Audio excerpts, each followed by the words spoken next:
Yan mga kasaka, magandang hapon po.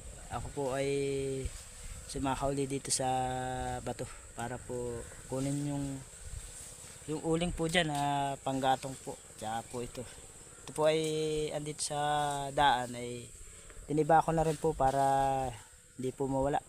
Dahil pagka hindi po titibain ay baka po mawala. Ito po ay itatago ko muna para hindi ko po ito madadala dahil ako po ay may dalang uling mga kasaka.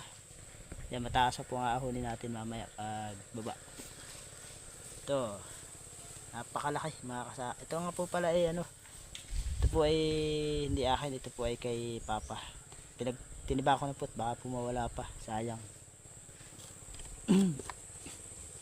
Nandito po nga po pala tayo sa sa tabi pala yan. Yan. Yun po ay kay Papa din po yun, yung may mga tanim na yun. Yun po ay inahawanan po ng kapatid ko at yan po ay lalagyan niya ng baboy mga kasaka. Yun pong hinahawanan ko ay naan sa ilaya, kabila.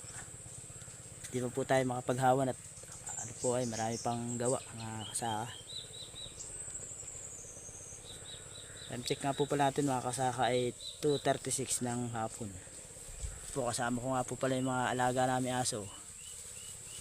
Yan, para po tayo ay may pamproteksyon sa mga ahas pagka mayroong ahas dyan sa unahan.